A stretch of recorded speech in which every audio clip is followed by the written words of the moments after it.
say yo. Jess Hilarious. Wake that ass up. Charlamagne the guy. Peace to the planet. It's Monday. Good morning to you. How y'all feel out there? Feel great. How you feeling, Jess? Welcome back. Yo, thank you. Yo, life will come at you fast. I swear, yo. I was at a restaurant. I was chilling. I was eating. And then an hour later, I felt like I had food poisoning, right? So I go to the hospital for one thing, and it's a whole nother thing. And then it's an emergency surgery. Jesus. And then it's emergency surgery? Yeah, I'm like, yo, come on.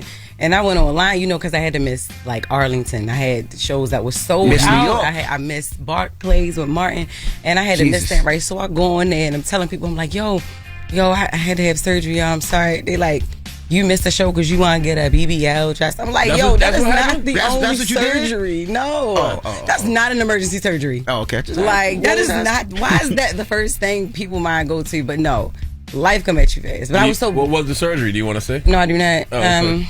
But yeah, it's a very common surgery, obviously. And they tell you that it's OR, that it's outpatient. But it's not. Yo, the recovery time is way longer than what they tell you. It's crazy. It's trash. But you're doing better now. I am doing better now. Okay. Because I went to go see you Saturday. I thought you was going to be in Atlantic City. First of all, you even went to the wrong show. I was never She was on never that on the show. Saturday show. He was on the Friday show. Friday at Barclays, clown. So stop playing with me. I was in Atlantic City Saturday. Yeah, I know you was, but you wasn't never going there to see me. I was like, yo, I'm waiting to see you come on stage. And I text you back and was like, why? Why? A clown, yo. No, I went to go see Martin in Atlantic City on Saturday. I swear I thought Jess was on that show, though. No. I don't know why I thought she was on the Friday show. I was supposed to go Friday. I had date night to go Friday, but when Jess wasn't there, I was like, nah. I did not expect Martin to be on that damn stage for an hour and some change. I tell you he was up there for an hour and some change. I got tired. I was like, damn, Martin's supposed to get tired before me. But look, yo, they was on there. I couldn't do the show Friday, so I went on live to let people know, because New York was mad. They was in my comments I posted about something else. They was on there no, why you wasn't there? And we had to see LL, and I was like, LL Cool J is a good fill-in for me. They was like, nah, Lonnie Love, and I was like, oh, that's what's up. But shout out to Lonnie Love. She did great at the Barclays, I heard. So. Yeah, let me tell you about your old uncle over here, right? What happened? This guy gonna hit in the group chat. What time did Martin get on Friday, so I know what time he getting on Saturday? Wow, damn right. That's not how that go. I thought it was. They told me the show was over promptly at 10. Yeah, he was like, it's over at 10. I'll be back in the bed. That's how you got to plan things when you get to a certain What time was it over? Martin got off stage about 10:28. He went on about 9:20. Charlamagne was a little upset. 20 minutes, man. I wasn't upset. I just was like, damn, y'all told me 10. I texted him like that. Yeah, you Martin's old, still y'all. on stage. Because I was just shocked. I didn't expect Martin to be out there, because I've heard so many different things about the show. For sure, yeah. They told me that Martin comes out between comics and stuff. Martin did a whole set for an hour and some change. I was like, damn. That's what's up. Yes. Who opened up for him? Daphne. Daphne Springs. Daphne Springs. She was funny. I didn't know her. And Benji Brown. Benji Brown. Oh, Benji is funny too. Benji was funny as hell. Shout out to them, man. Yes. All right. Well, today on the show, Teddy Swims will be joining us. Oh, my God.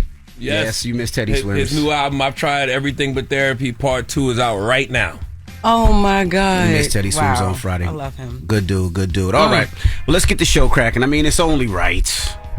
Philly, good morning. You don't have to do this. Right? Philly, good morning. It's only right. We do have to do this, yo. Philly is going to the Super Bowl. I'm a Giants fan. I'm a Cowboy fan. It's only right, man. I don't care. I'm happy. Yeah, it's only right. I love Philly.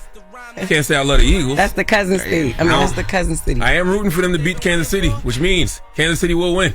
Okay?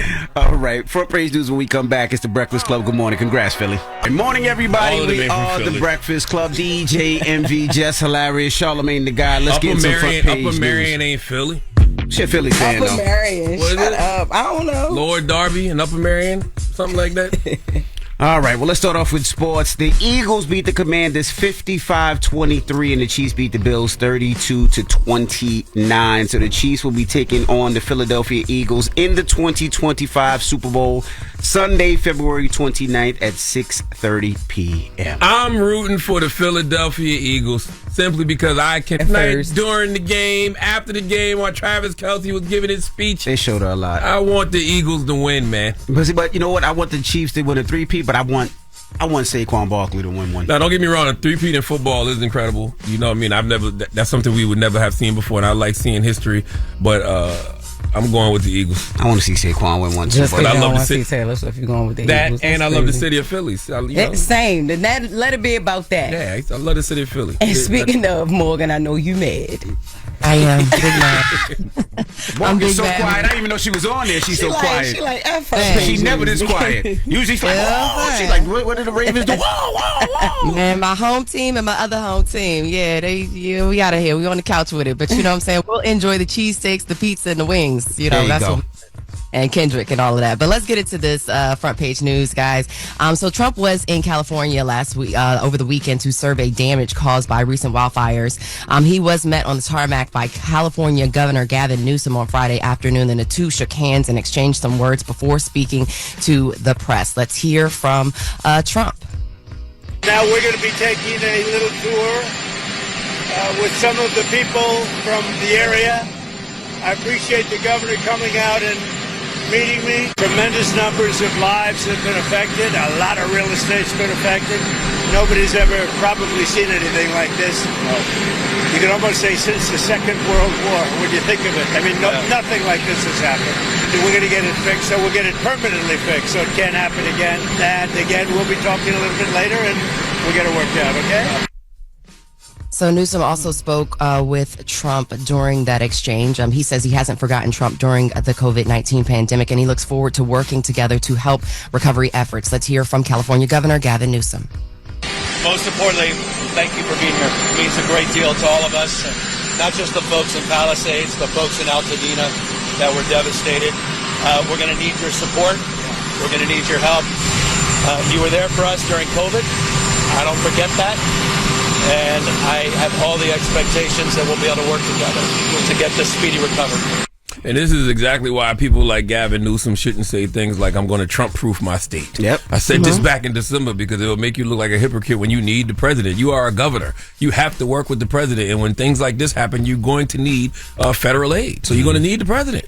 Facts. Does it not work both ways, though, being that Trump vowed to sign an executive order dismantling FEMA, and he also threatened to halt wildfire relief from California unless his demands about voter ID laws and fraud are met? Of course. Absolutely. That's what I'm saying. It all looks hypocritical on both sides. But you know, when you hear a governor say, I'm going to Trump-proof my state. How?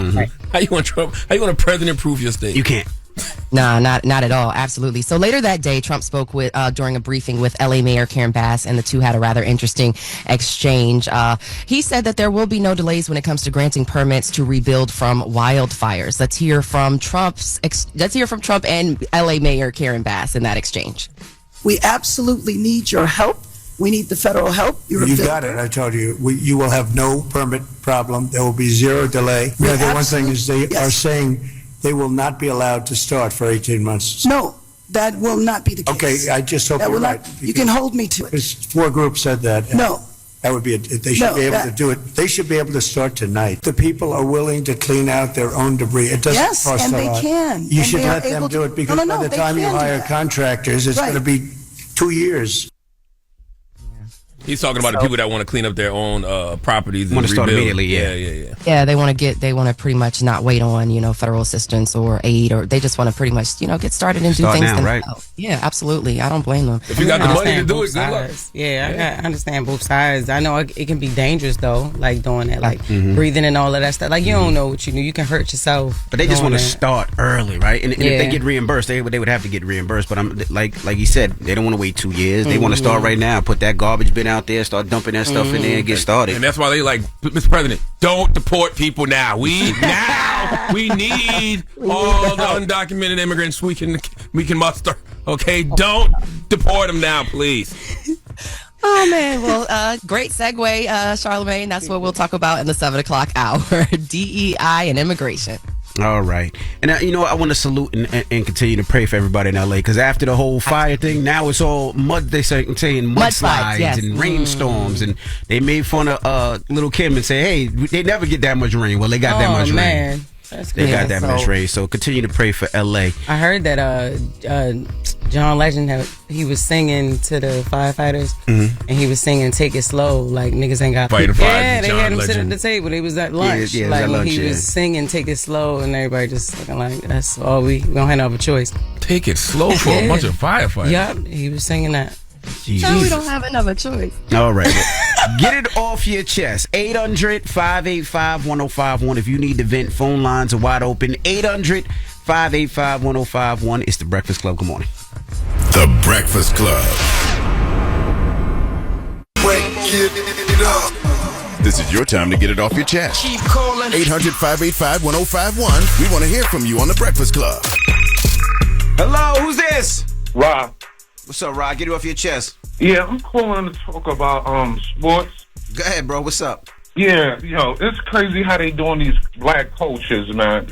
Robert Kraft should be ashamed of himself because giving that man 1 year to do his job, and he was an ex-player of the Patriots, and then the situation with the Raiders.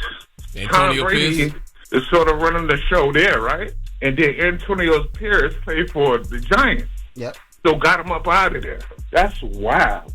Okay. I agree and then the Cowboys, Jerry Jones, man, we need to play 24 hours to live for Jerry Jones. You know the reality. He's driving Cowboys fans crazy. He ain't driving me crazy because I won't let him. But I'll tell you this: we're not gonna win a championship until he's no longer the owner. It's gonna be like Dan Snyder and the Commanders. How the Commanders didn't start having success till they got rid of Dan Snyder. Same thing with the Cowboys. Yeah, and it was just big with that Dion situation. It was just like have black people hopes up. That's wild. He's 24 hours to live. MV, do it for me.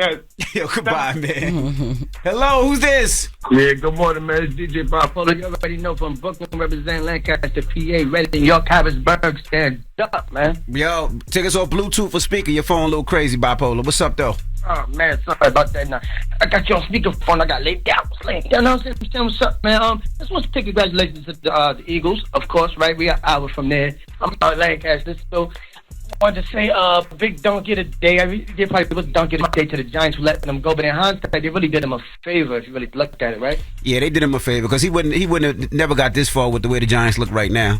Maybe a couple of years, but I mean, they should have never let him go. But I'm happy for Saquon, man. He deserves it. He's a good guy. He's a genuinely good guy. He deserves it. He's not supposed to look this good at 27 years old, though. As long as he's been in the league. Crazy.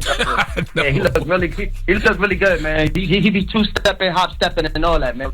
And as a DJ of the community, man, I just want to say a big R.I.P. rest in peace to DJ Unk. That was very unexpected, man. Very unexpected. I know, rest in man. peace That was definitely unexpected. 42 years old, dying of a heart attack. Yeah, we'll break it down more in Jess With The Mess. Everybody else, get it off your chest. 800-585-1051. If you need to vent, hit us up now. It's The Breakfast Club. Good morning. The Breakfast Club. Ray. Yo, Charlamagne, Envy, what up? Are we live? This is your time to get it off your chest. I got an indoor pool, an outdoor pool. We want to hear from you on The Breakfast Club. We can get on the phone right now. He'll tell you what it is. We live? Hello, who's this? What up, Envy? What's up, brother? What's your name? What up, Charla? What up, Jess? It's Joey. Peace, King. Hey, man, I just want to make amends for my lady. You know, I had a seizure yesterday, and it really woke me up to be a better man, because I haven't been really listening to this woman, and I really love this woman. Well, I'm happy for you, sir. Say her name, man. Shout her out. Hey, Jamisha, I love you, baby, and I am going to continue to listen and let you and communicate better with you. I love you, baby. This seizure really woke me up. There you go. Y'all having some issues? Yeah, for the most part, it's my end, Charla, and it's me, it's like me not catching on things, and this seizure, like I say, it had just woke me up, actually, I'm happy that my mom and my brother actually caught me, when I was having it. If you don't mind us asking, how did the seizure come on? Was it food? Was it how you were? Was it blood clot? Like, do you know? I'm going to schedule an MRI later on today, but I had a lot of stuff in my mind because it was weighing on me. I don't want to lose this woman. Got you. Yeah. And I really do. Like I said, I do love this woman with all my heart. And I want to make things right. All right, brother. Well, get yourself checked out, and they say stress is a lot of that as well. So Man, this man worried about getting his girl back, man. Yeah, but he won't be that stressed when he get to the help second. He want to get his girl back first. Better get the help first so he can be there for his girl. But good luck, brother. Hello, who's this? This is Savannah. Good morning. Good morning. Said you got a bone to pick with Charla? Yes, I do. Go ahead, mama. Charlamagne, good morning. Good morning. How are you today? Blessed, black, and highly favored. How are you? I'm blessed. Thank you. But listen, Charlamagne, I love you. I love you to death, my brother. But you got to stop hating on my chance for your Chiefs like that now. Nope. I will not. Okay. Come on, God. You got to stop hating. You got to. Are you from that area? I am. I'm from Wyandotte County, so I'm born and raised. Oh, okay. I respect that. Stop hating so much on my Chiefs on the morning time. Like, I really had no problem with I understand why you're so sick. Yeah, I had no problem with y'all Chiefs till Taylor Swift started coming around. Jesus. That's so crazy. I think that's everybody. That's just not. I'm just telling you. It's just like it. And you know what I hate? The fact that the Kansas City Chiefs have gone to 3 straight Super Bowls, got the opportunity to win 3 more, but for whatever reason, Taylor Swift has taken the spotlight off the last 2. Easily. I don't like that. That's because she is who she is. You can't be hating because Taylor Swift is Taylor Swift. Yes, I can. Well, she ain't Savannah, got nothing to do with no football. Congratulations, Savannah. I appreciate y'all. Go. No, I'm not going to ever say that, but I'm rooting for the Eagles. He was about to go E-A. He was almost did it. All right, Savannah. Get it off. By the way, chest. I'm a Cowboy fan, so me rooting for the Eagles means nothing. 800-585-1051. That means the Chiefs will probably win.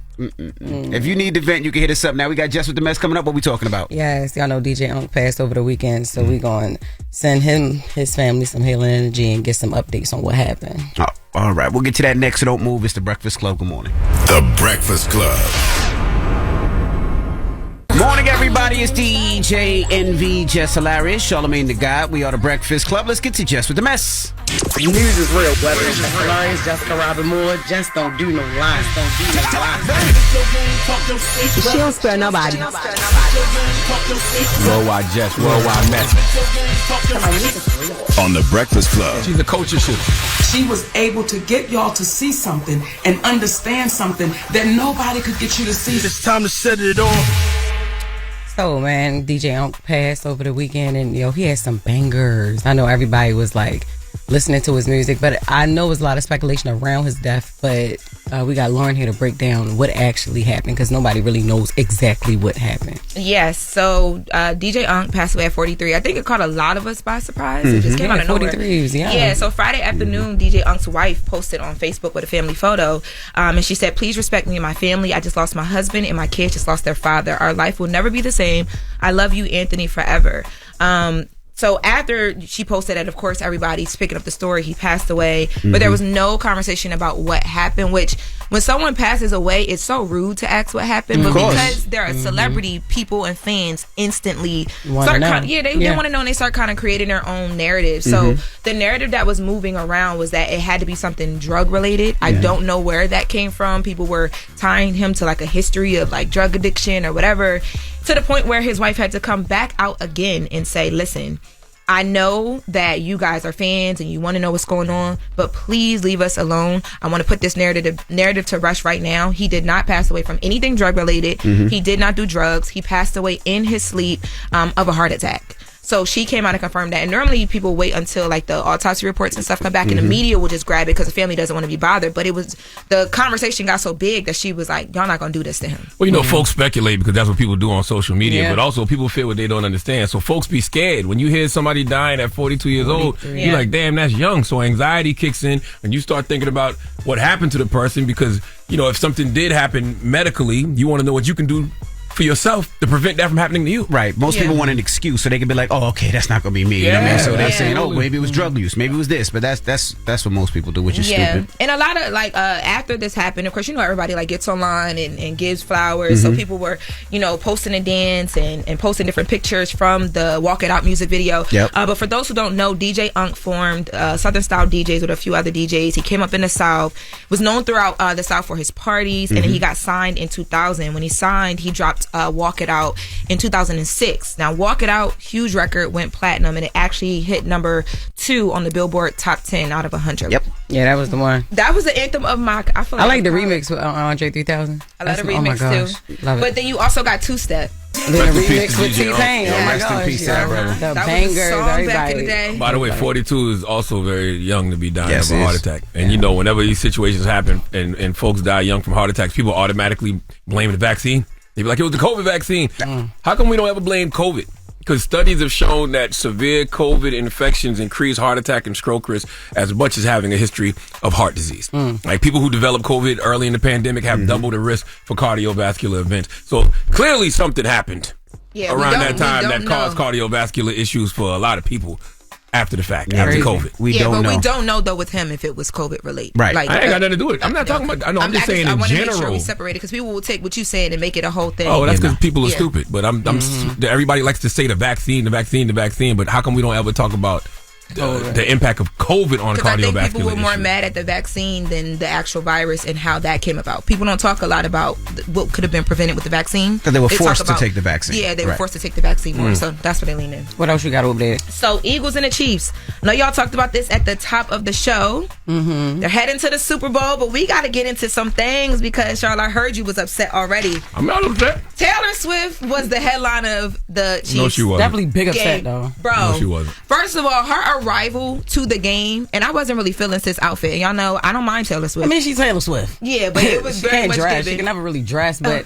she, you know what I'm saying? It That's was her very- man. Yeah, He I won. wasn't really feeling the fit, but it was everywhere. Her arrival was everywhere. I didn't see it. You did so. I didn't see it. You are not telling the see the truth. fit. I didn't see it either. There's no way I She didn't had see the Taylor Louis- Swift the arriving. Louis She had flight on like with these the red pleated like skirt. stockings. Yeah, And she dressed like she from Delaware. It's just gives- everything. First of all, It's just that the pieces are real. Let me see. That's all. Wow, he said the pieces are real. Don't do That's us. only He is different. a hater. She give back Wow. in the day Gwen Stefani. I mean, she a white girl. It's like whatever. I see. Listen. Why you talk about the arrival of Kevin Hart, a Gilly?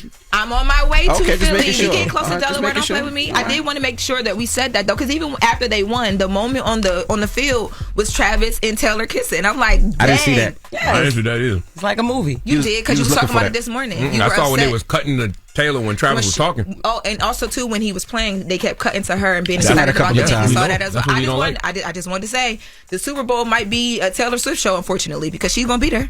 Yeah, if you want to give all attention to that white woman and not the black people on the field, our Kendrick Lamar performing at I'm halftime. telling y'all what the network is doing. If you want, Kendrick Lamar if and you want to bow SZA, down to her, please go make ahead. sure you have the conversation because they cut to sis a whole lot. Now What about the black people at the game? We gonna Let's move it get to to Philly. Philly. Where we at with that? So Philly, everybody was at the Philly game. You had Kevin Hart. Of course, Gillian Wallow is there. Gilly is the mascot of the Philadelphia Eagles at this point. He cried when they seen won that. the game. Deshaun Jackson on the field. There were so many They people say at Meek this Mill? game. Meek Mills was there. Who else? I saw Too Rare, the Rocket Hips dancer from Philly. No, y'all don't know him. The kid. Okay, y'all look old.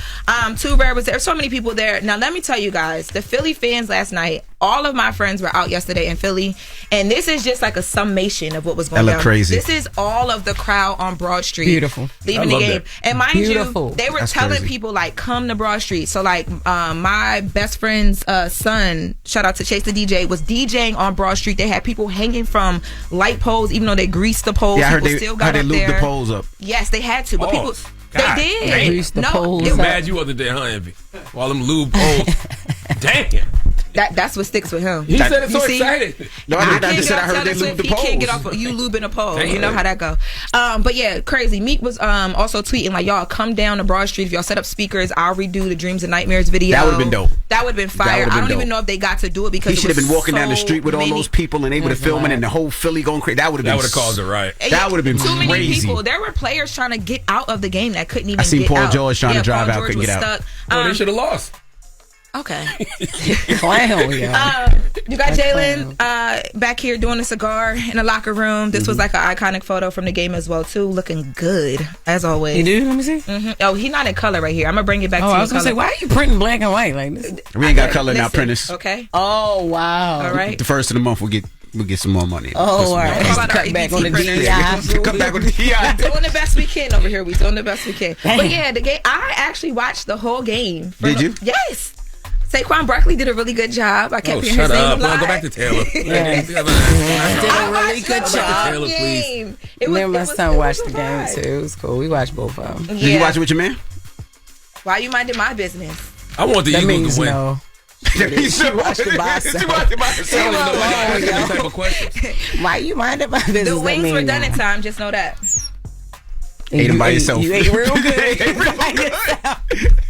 I have to Anyway, is that all we got for Jess With The Mess? For this hour, yeah. When we come back, we're gonna talk about some other honeys because there's some other men's out here. Woo, child. It ain't none of them yours. Thank you. All right. Always. When we come back, we got front page news, and then Teddy Swims will be joining us. So don't go anywhere. It's the Breakfast Club. Come on. Wake up. You're locked into the Breakfast Club. Morning, everybody. It's DJ NV, Jess Hilarious, Charlamagne the Guy. We are the Breakfast Club. Let's get in some front page news. Start off with some quick sports. Congratulations to the Eagles and the Chiefs. They won this weekend. They'll face off at the Super Bowl Sunday, February 9th. So congratulations to them. Shout out to all the Eagle fans and Chief fans out there. By the way, the refs really do be cheating for Kansas City. You know that last play of the game? No, it wasn't the last play of the game. No play was it? Which one? No, not the 4-1 call. It was a call towards the end of the game where the ref threw a flag, and the flag came on the screen. And then they pulled it like, like, no flag. Yeah, the flag disappeared. I seen that. What? I seen that one. And that was only because Buffalo didn't convert, I believe. Who was though? Yes. Oh, yeah, yes. He missed it, yeah. And they threw a flag. They already had the flag ready. They pulled that flag right back. Oh, my God. They pulled that flag right back. All right. Good morning, Morgan. Good morning. I'm sorry for you, Morgan. Yeah, me too. That's okay. Maybe next year. Okay. Sound like a Cowboy fan, but all right, go ahead. Right. All right, well, let's get into it. Charlamagne, Envy, and Jess, it's good to see y'all. Vice President J.D. Vance says lower prices are coming, but Americans will have to wait. So Vance talked to CBS's Face the Nation over the weekend, saying that the Trump administration has already implemented measures aimed at reversing inflation. He insists the administration is working to increase the number of American jobs and improve domestic energy production, both of which he says will eventually cause the cost of living to decrease. Let's hear more from Vice President J.D. Vance.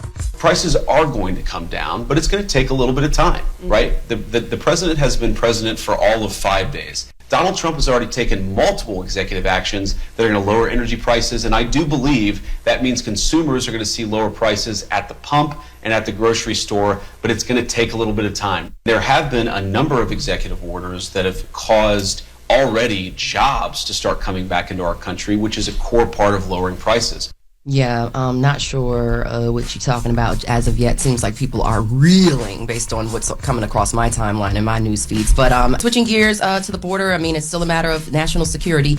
Trump's border czar is promising that immigration raids against suspected illegal immigrants will expand. Now, Tom Homan, he spoke to ABC's This Week, saying that ICE raids will soon go beyond illegal immigrants convicted of crimes. Let's hear more from the border czar, Tom Homan. If you're in the country illegally, you're on the table, because it's not okay to violate laws of this country. You got to remember, every time you enter this country illegally, you violated a crime under Title 8, United States Code 1325. It's a crime. But you're going to see the number steadily increase, the number of arrests nationwide as we open up the aperture. Right now it's concentrating public safety threats, national security threats. That's a smaller population. As that aperture opens, there'll be more arrests nationwide. So Homan insisted that the agency does need more funding from Congress in order to fulfill its mission. He also confirmed that immigration authorities will not hesitate to raid schools, churches, and hospital locations that agents weren't allowed to enter under the Biden administration. So, hey, by the way, ICE really snatching people up. Yes, I'm hearing some horror stories, like from. Oh, really? Oh, yeah, from like people I know that know people, like they getting snatched up for real. And you know what else they doing? There's people posing as ICE agents, going to Latinos' houses and robbing them too. I see that too. People are very scared about that. People are very nervous about ICE because it's, a lot of people are born here, but their mothers aren't, or their fathers aren't, or their cousins or brothers aren't. So people are scared, nervous. Who's going to clean up Los Angeles? Oh my gosh, stop. Why do you keep bringing it back to that? That is not automatically their job, yo. It's a lot of their job. When people are going out to clean debris in Los Angeles, that's who they're going to be calling and reaching out to. You can't just be getting rid of them now at a time like this. They're not the only ones, though. All right, they're the cheapest. Oh my gosh. Jesus. All right, moving on, guys. Senator Adam Schiff is slamming President Trump's decision to fire at least a dozen federal inspectors generals, which Trump did do over the weekend as well. In an interview with NBC's Meet the Press, the Democratic congressman said inspector generals play a vital role in stopping fraud, abuse, and waste in federal government. Let's hear more from Adam Schiff. The American people, if we don't have good and independent inspector generals, are going to see the swamp refill. They're going to see rampant waste, fraud. They're going to see corruption. In his first term, he fired an inspector general for providing whistleblower complaints to Congress, fired an inspector general for saying the pandemic response, his response, had flaws. Yeah, so Schiff also insisted that Trump broke federal law when he made the firings, as Congress must be notified 30 days before any Senate-confirmed inspector general is fired by the president. He said the move increases the risk of corruption under the Trump administration. And bringing things back to DE&I, diversity, equity, and inclusion. We all heard what happened with Target. Target was the latest company to end its diversity, equity, and inclusion programs. The Minneapolis-based retailer announced the decision in a memo to employees on Friday. According to CNBC, the memo cited that the importance of staying in the step with the evolving landscape to help drive growth and serve its millions of customers. With the move, Target joins companies like Walmart, Meta, and McDonald's in dropping DEI-related pledges and goals. Now, Tabitha Brown, whose lifestyle products are in Target and Walmart, she posted a video on Instagram responding to calls for boycotts against those companies. And here's what she had to say. Let's hear from Tabitha Brown. I do business all over, just like many other people. And what I can tell you is, if we all decide to boycott and be like, no, we're not spending no money at these organizations. Listen, I get it. And if that's how you feel, honey, I 1000% get it. But so many of us will be affected, and our sales will drop. Our business will be hurt.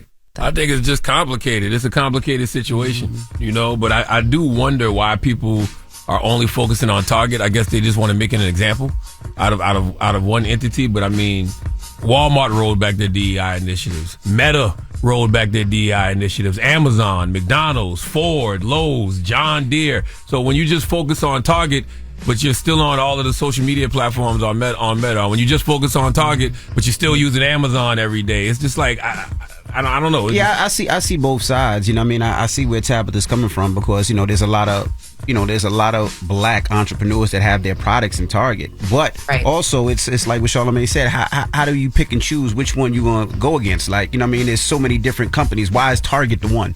I think Target is the one right now because they're the latest, and we thought they were standing on business. I think that's the case. Well, that's it. But when you say that's the latest, I mean, like, all of this stuff happened this week. Exactly. Like, how is it the latest? I was going to say, by the time I get off air with y'all, I'm sure another company will have made some. It's just complicated, you know. It's not as simple as saying, hey, let's all boycott. Right. And, you know, it's not as simple as saying, hey, let's go to Target and buy up all the black products. You know, I don't know. And then when you think about some of the areas, you know, that people, certain areas across the country are food deserts, and they may only have a Dollar General, they may only have a Walmart. So, you know, and calling for boycotts puts those people in very compromising and difficult situations. So, yeah, but this is a conversation, and that's your front page news. Follow me on social. I'm Morgan Wood. Follow me on social at Morgan Media. And for more news coverage, follow at Black Information Network. Download the free iHeartRadio app and visit us at BINnews.com. Talk to y'all later. All right, thank you, Morgan. Now, when we come back, Teddy Swims will be joining us. We're going to kick it with Teddy Swims, so don't go anywhere. It's The Breakfast Club. Good morning. The Breakfast Club. Morning, everybody. It's DJ NV, Jess Hilarious, Charlamagne the Guy. We are The Breakfast Club. Jess is out today. Lauren's holding it down. And, of course, we got our niece Nala here. And we got a special guest in the building, the brother Teddy Swims. Hey, man. How you feeling, man? I'm so honored to be here, man. I'm pumped. Nah, man. Happy to have you I'm here. really excited, dude. We did our album release party last night, though. So, you know, again, excuse my drinking for. You don't have to excuse yourself for drinking early in the morning. You see that one over there? Let's cheers to your new release and all of your success and your baby on the way. For my baby on the way, yeah. I have one on the way. Yeah. Absolutely. Yeah, you're drinking with a pregnant man, this early. Tell us about yourself, Teddy. Man, that's so loaded. I'm from Georgia, from about 30 minutes east of Atlanta in Conyers, Georgia, Rockdale County, and you know, I like singing songs, and I'm a good boy. You have a very soulful voice. Did you grow up in the church?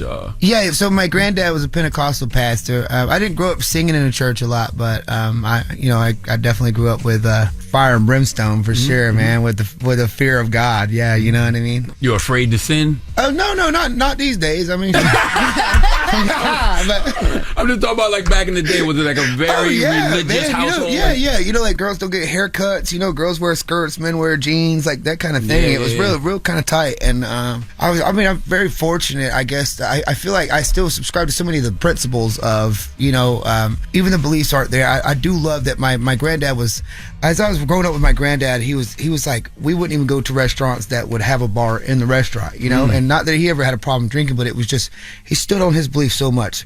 The thing that I was always with him was that I didn't subscribe to the idea that like telling people that they're wrong and this is the only way to believe something. I remember he'd look at other churches and be like, think that the only way he believed it was right. I remember the first time I sang at his church, I might have been 17 or 16 or something, and I remember him saying like, you know, I want you to sing at the church, bud, but man, all these kids are like break dancing and carrying on for the Lord, and I was like, yo, Pop, like nobody's broke danced since like my mom was a child. You're so and if they want to break dance for the Lord, Pop, like let them break dance for the Lord, you know. So he was very, you know, stern, like just by the book. If it wasn't in the Bible, then it was a sin. You know what I mean? So were you rebellious? Yeah, hell yeah. My mom was worse than I was. I remember getting in trouble for all sorts of shit and being like, I'm not doing any of that. She thought that I was doing all sorts of mess, and but she was a pastor's kid. My mother was the. But I wanted to, you know, when you talk about rebellious, you started off playing football, all right? So yes, sir. I heard your family was a big football family. So what got you from football to singing? My dear friend Jesse. Like a nose guard. I can see that. Yeah, yes, sir. Yeah, that's what you play. No. Yeah, and an offensive guard as well. Yeah. Oh, wow. Yeah, and but I mean, I just 5'7" wasn't really happening, you know.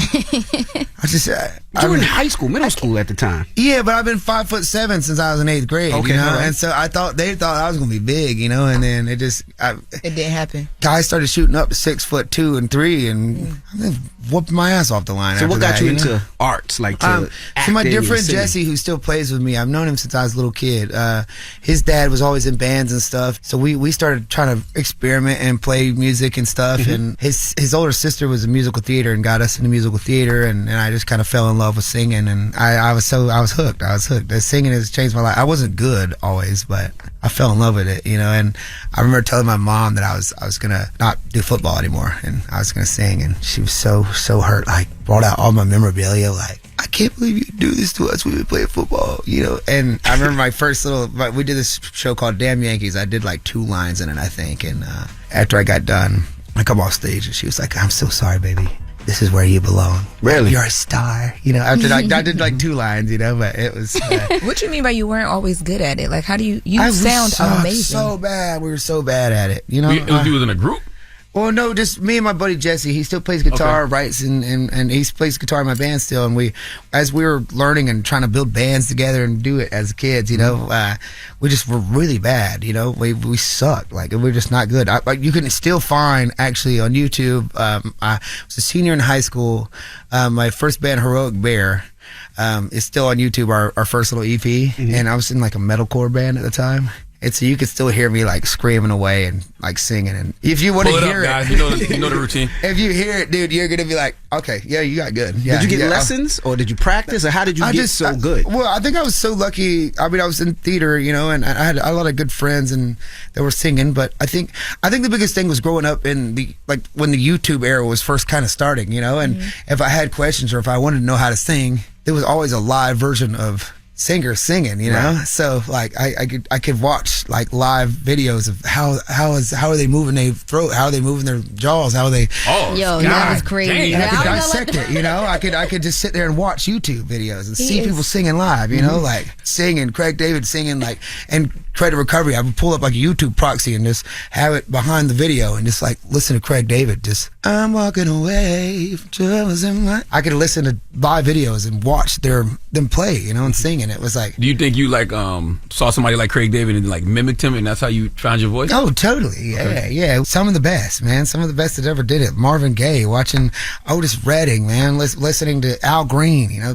I just fell in love with the instrument and I was like, I want to know how to access that. And then you started doing these covers, right? And you started covering songs, and then you did one cover that started shooting up crazy. So talk about that a little bit. Oh, I think Shania Twain, Still the One was that was the one that really kind of went crazy for us. You know, I love my mama and my mama loved Shania Twain when I was coming up. I love Shania Twain too. That was a real life changing one for us.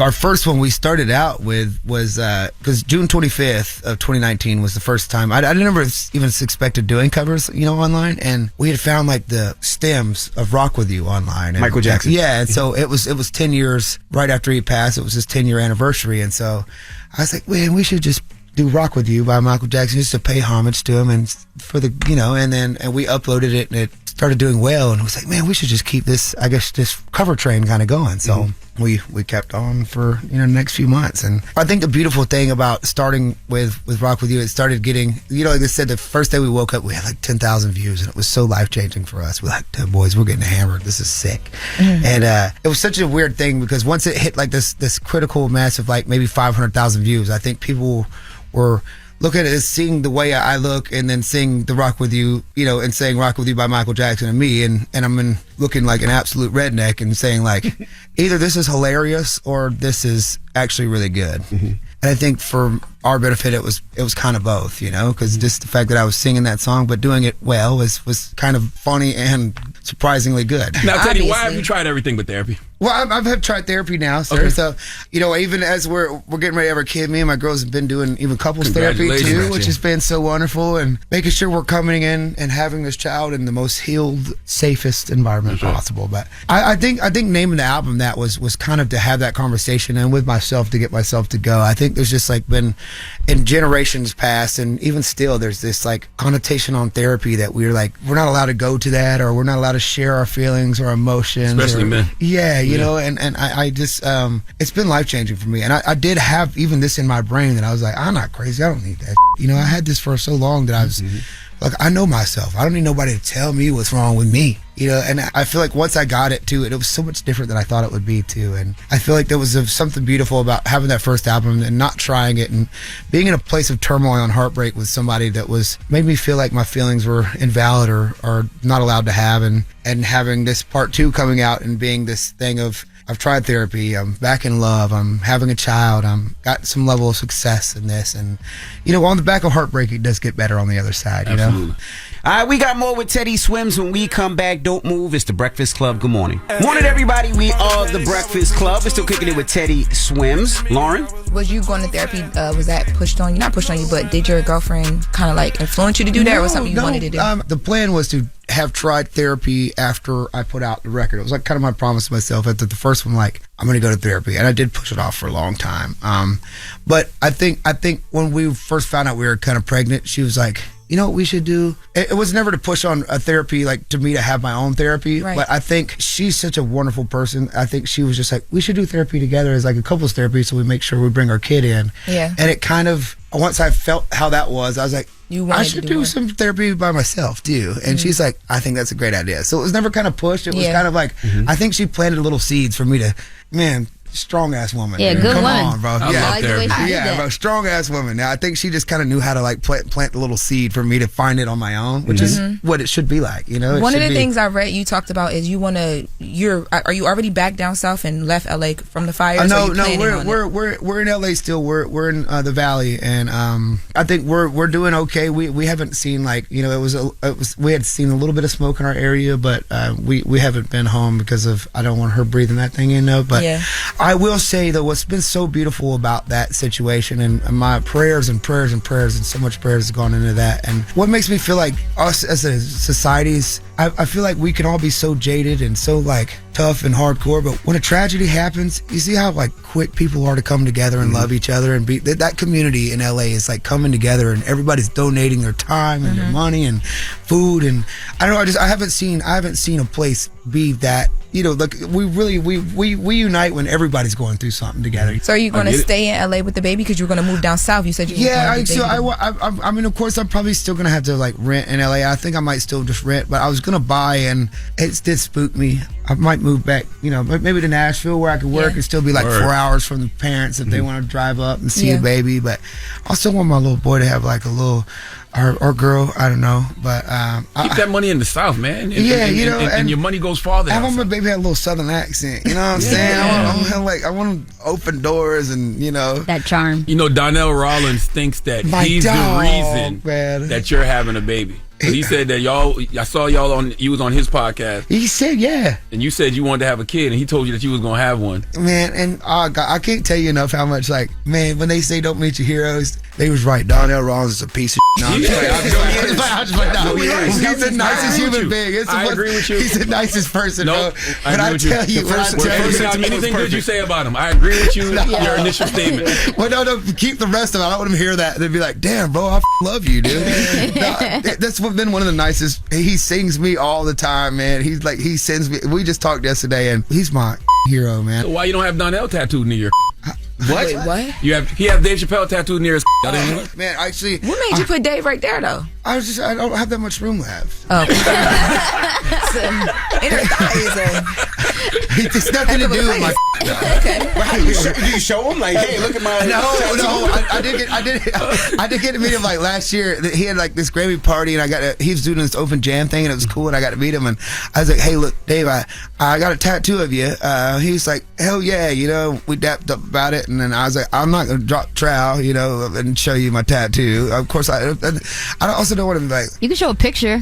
Yeah, I don't know. I just also then I don't want him to think what he thinks, and that it's like too close. It's really not that close. I'm not hanging that bad anyway, so it's really not that serious.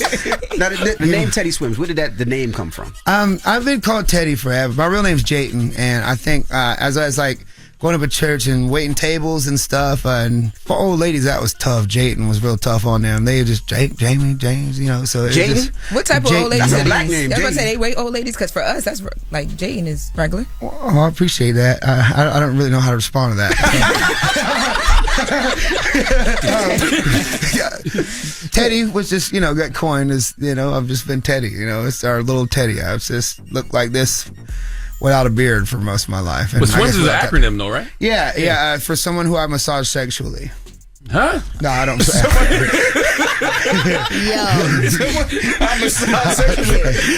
Someone who isn't me sometimes. Okay. What does that mean, though? Someone who isn't me sometimes. Like, you mean like, so you turn into this character is what you're saying? No, I don't know. It was, I first originally found it on like this forum, which it was like, every time Swim does this, Swim becomes like, it was like a drug forum I found it on. I was like, people were saying someone who isn't me. So it was like kind of like an asking for a friend thing.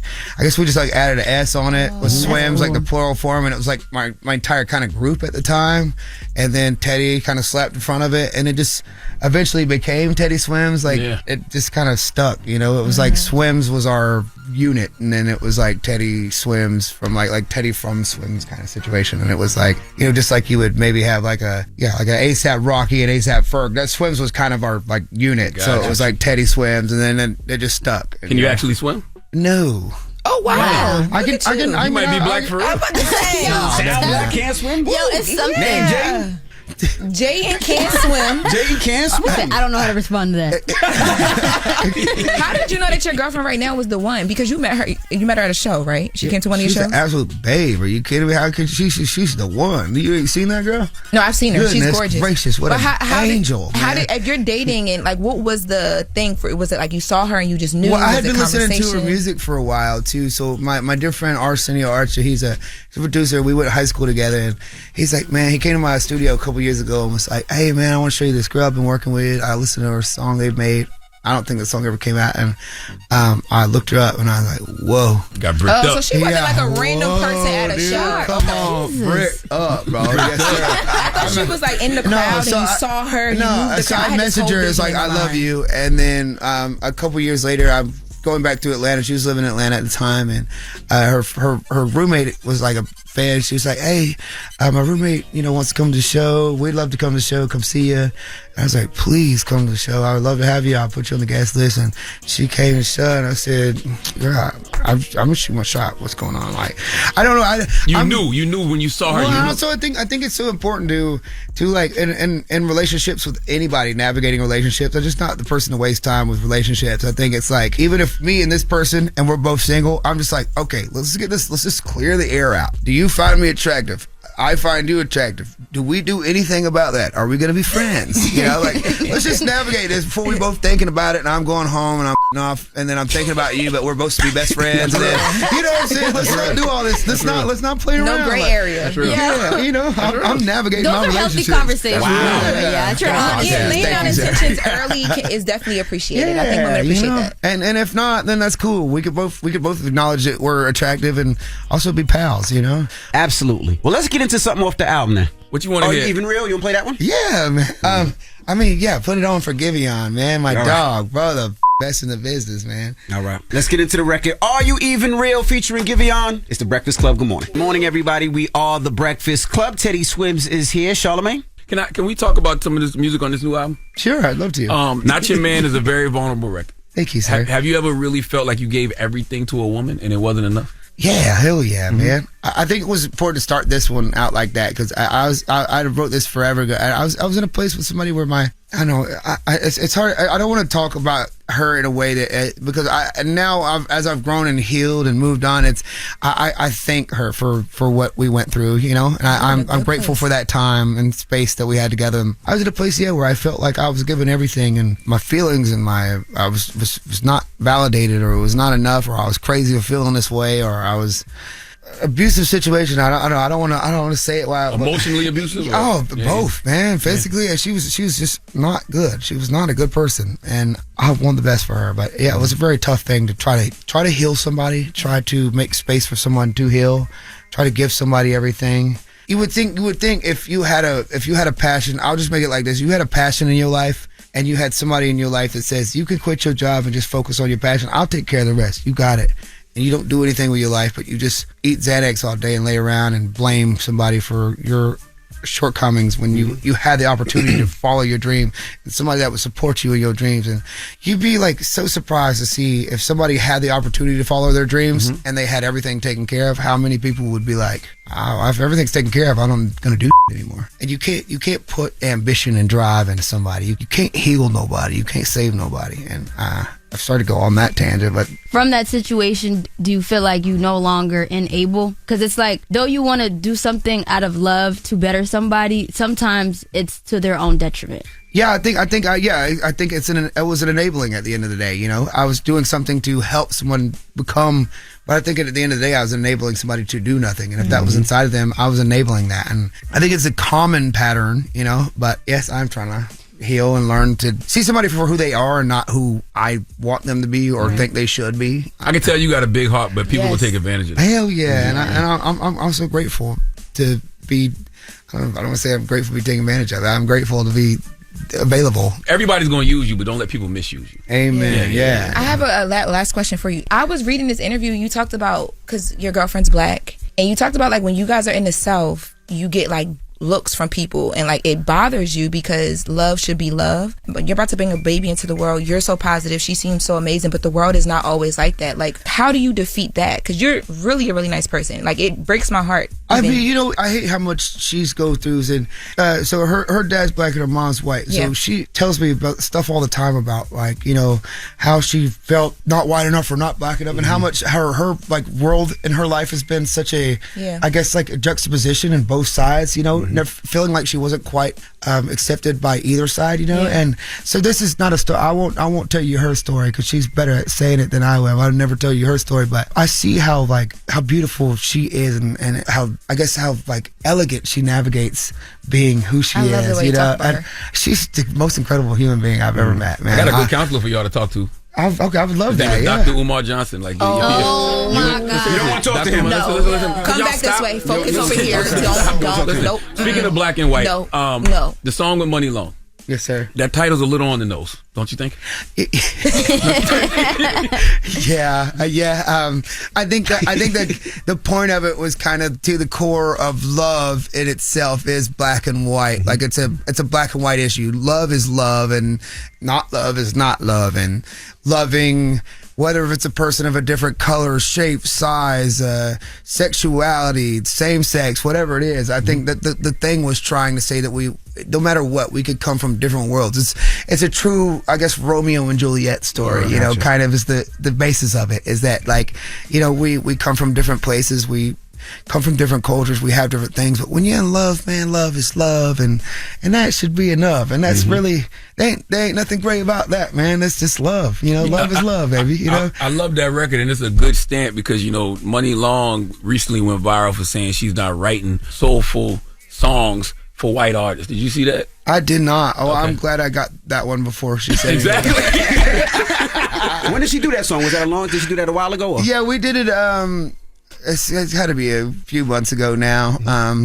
My dear friend Jeff Kitty and Mickey Echo was a part of it with us too, and we like started working on it. And I remember Jeff Kitty has been working with Money for long years and years, and he's like, "Man, should we see if Money wants to do this song with us?" And I was like, "I mean, yeah, we'd kind of like to do a record like this. We would kind of need that, you know." I would be so stoked that she'd be willing to, because I knew what I kind of wanted to say, but also I can't say that, you know, without having Money help me say that, you know, but also without like relying too much. I think we needed to say that together, and so I'm just grateful she took that opportunity to say, "I see what you're trying to say. I'll have you say that," you know, and said it with me. And I think I'm so grateful for her, because Money's just a legend, man. What a badass man. Now, you also said you wanted to meet one of your musical idols, were Stevie Wonder. Yeah. Did you ever get an opportunity? Yeah, to meet? You know, we haven't met in person, but I FaceTimed you. Yeah. And I got a chance to do a record with him too. So I think he's gonna put out his next record. I hope so. I hope it's gonna come out. I'm really excited. It's a good record. It's called Politic Player. And wow. Which is such an honor to be on a Stevie Wonder record. But yeah, he did FaceTime me. I'll tell you about it. It's so funny, man. He FaceTime me. Did he hold the camera up himself? Yeah, and here's the thing.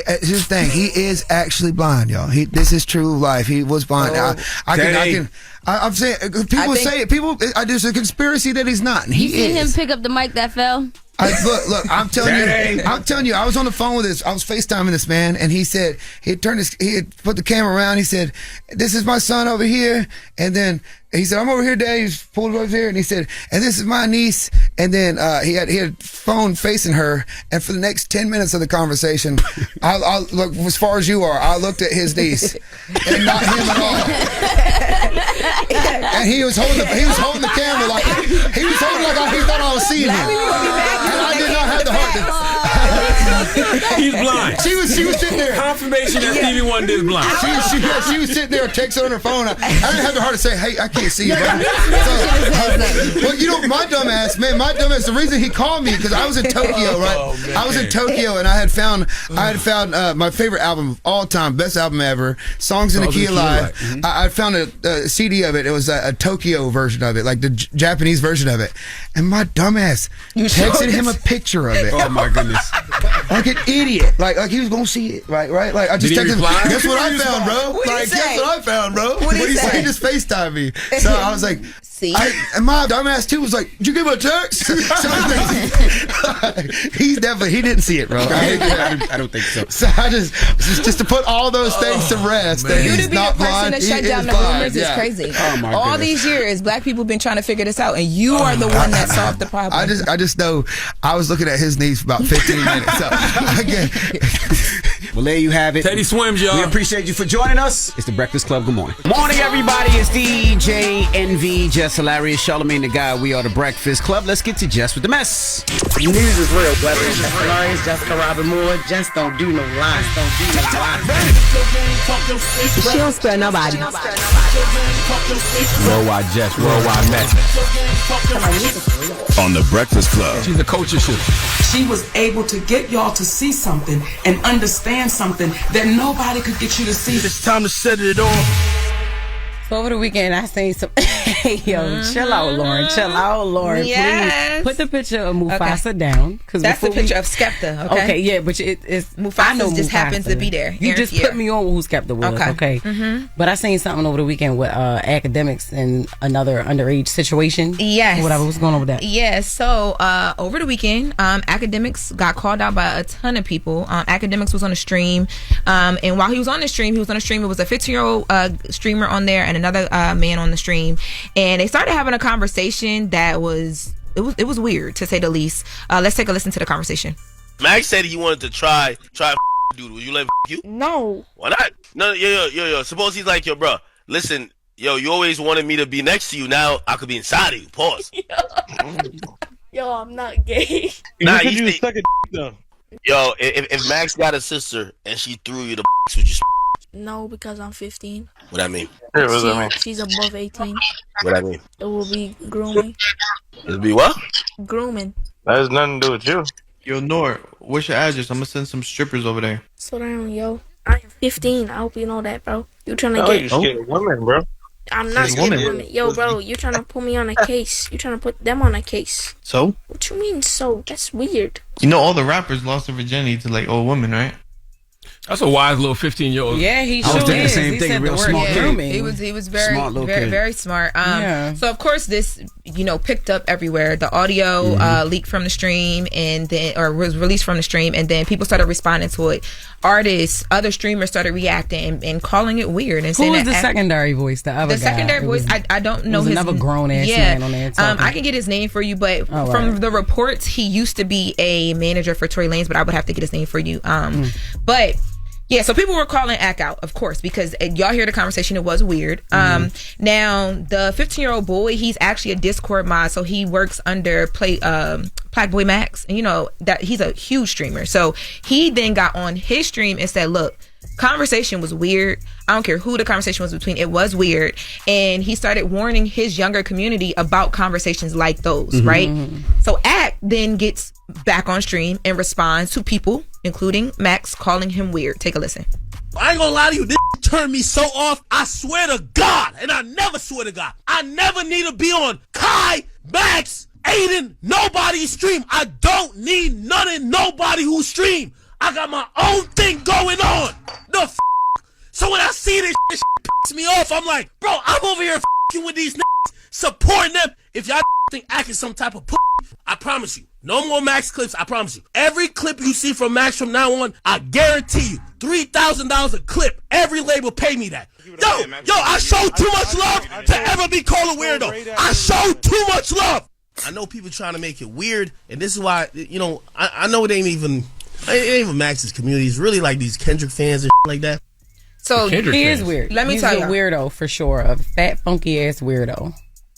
Well, it was even more weird that he brought the Drake and Kendrick beef into it, because like people were making the memes, like I saw one meme like, "Oh, act like what Drake likes," because the whole underage conversation or whatever. But thing, yeah. I think the bigger thing here, people were pissed, is like, "Yo, you didn't even take accountability for the conversation you just had," which was weird. He's a 15-year-old boy. I thought he did. I didn't hear that part. I thought he apologized. So that was the first response. Then people got even more mad because he responded that way, and then he continued and he eventually took accountability. We do have that clip. Let's take a listen. I get it. Y'all are upset. How do we cancel Act? I'm still the biggest. Pause. You can't cancel what you didn't build. This issue aside, which I am wrong. I will be better. This is a teachable moment. I also don't think it's only a teachable moment for me. For me, at first, I'm looking at like, bro, it's a dude, right? If it was a woman, it's like, that's dude. That's like a little bro. Hopefully people can learn from this whole little scandal with me. And I hope, the streaming community and anybody who watches it and participates, I hope those people, whether you're underage or not, we're streamers who benefit from everybody viewing us. So I hope we all change and act accordingly. I got to watch my speech. That's clear. Yeah, don't worry about nobody else. It's you. And the fact that the little boy was telling you like what it was and like, yo, no, I'm not doing that. This is called grooming. I'm only 15. I don't smash. I don't do none of that. And you and your mans kept on going on and on. Like, what are you talking about? Like, he's I such think a clown that to me. the sentiment here was like, I think people just wanted to hear him know that it was wrong and that it was a conversation that shouldn't have been had. And eventually he got to that point, but it took him a few streams and a few yells. What's interesting about the situation is he apologized and he doesn't have to, because what you gonna take from Mack? Like, but that's what he's saying. You know what I mean? So and then even still, why would he apologize? And he's gonna do the same thing next week. Like, this is not the first or the last time he's gonna do something like that. Like, that's. Well, let's hope it's the last time. I mean, we can hope he did learn. And there are reports, nothing I have confirmed, just from other streamers that have said that, like, the younger boy's mom is like not happy about this, so there may be an investigation into it, whatever. See, but nothing that I have confirmed. And that's what you got to be concerned about, and that's what everybody got to be concerned about when they have any type of conversation on platforms. Because what if that kid's mama says, "Hey, my son's experiencing emotional distress now, and now she hits you with a lawsuit." Yeah, she already got him. Very, very intelligent. I mean, and it's recorded. But I wanted to salute that young boy's parents. You know what I mean? Because the fact that he knows exactly what he needs to look for and what he was, because like you said, at age 15, the words he's using, meaning they had that conversation. That wasn't something that just happened for the first time. Cut it out. I'm not going to say he didn't learn after the parents. And all that stuff. Yeah, he had a conversation with his parents. Diddy case. He could have learned it on TikTok. He could have learned it anywhere. Exactly. But the fact is that he learned it, and he knows what it is. He knows what it is, and he knows how to avoid it. Diddler ABCs is crazy. That little boy learned all of that from the Diddy case. I don't know about that. I mean, he's under a really big streamer, like, on platforms. So maybe his parents did pull into the side, like, yo, like, you know what I mean? I would hope so. You about to be exposed to a lot. I would hope so, because I bet you anybody that has kids should have those conversations with their kids if they're streaming, so they know what to look for and know how to handle it. He handled it like a G, so he handled it great, amazing. The only thing he should have did was put his pops on the phone. That's Teach your kids the ABC on the live stream. That would have been crazy. Dad pulling up on act. That would have been. You already know. Through the stream. Wow. Well, thank you, Lauren. You're welcome. Thank you, Diddy. Thank you, Diddy. That's who taught him, right, Charlamagne? No, please don't. Somebody clip Lauren just saying thank you. Just put that online. Just put that online. January 27th, 2025. Lauren just said thank you, Diddy, for no reason. Don't listen to him, y'all. Don't. Charlamagne, who giving that donkey to? 4 after the hour, another teachable moment. There's a Florida man named Shannon Atkins who needs to come to the front of the congregation. Y'all gonna learn about performing for that damn internet. We gonna discuss. All right. We'll get to that next. It's the Breakfast Club. Good morning. Wake up. You're locked into the Breakfast Club. Make sure you tell them to watch out for Florida, man. The craziest people in America come from the Bronx and all of Florida. Yes, you are a donkey. A Florida man attacked an ATM for a very strange reason. It gave him too much money. Florida man is arrested after deputies say he rigged the door to his home in an attempt to electrocute his pregnant wife. Police arrested an Orlando man for attacking a flamingo. The Breakfast Club, bitches. Donkey of the day with Charlamagne the God. I don't know why y'all keep letting him get y'all like this. Listen, Donkey of the day for Monday, January 27th goes to Shannon Atkins, okay? He is a 46-year-old Florida man. What does your Uncle Charla always say about the great state of Florida? The craziest people in America come from the Bronx and all of Florida, and today is no exception. Look, man, I said this last Thursday when I did the Daily Show, and I want to repeat it. Some of y'all not going to make it through the next 4 years because y'all already, lost your mind about Trump in the first 4 days. Okay, today starts the second week of the second Trump administration. Last week, Trump signed over 100 executive orders and actions, and on his first day, he signed 26 of them. Everything from declaring a national emergency at the Mexico border to establishing that it is the policy of the USA to recognize only 2 sexes on official documents, and those sexes are male and female. That's it. So, when a trans woman gets called sir, don't be mad at the person calling the trans sister mister. It's president's orders. But what I need to tell the American people this morning is please remember your serenity prayer, not just for the next 4 years, but forever.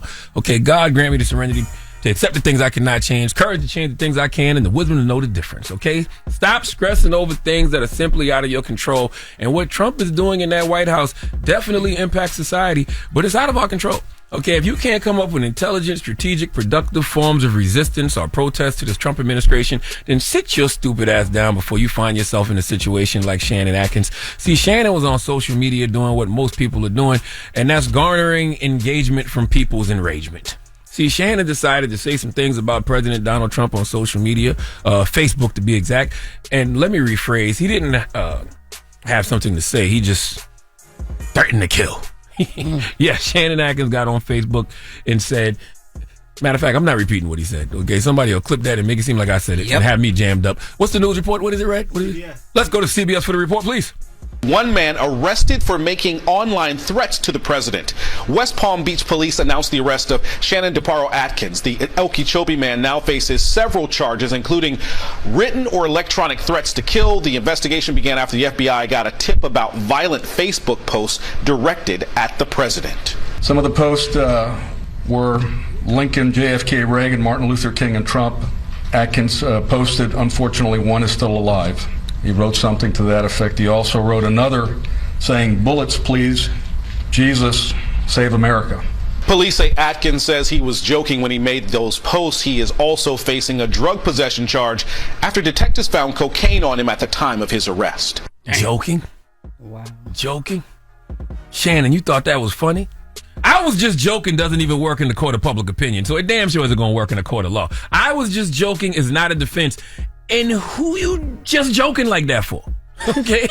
See, this is the performative stuff that happens on social media, but I've been telling y'all on this radio for years that the things you do online can and will get you jammed up offline, okay? I bet everybody who liked that post or shared that post or left a comment on that post, a little 100 or the praying hand emojis or the laughing emojis, not one of those people, Shannon, are going to contribute to your bill.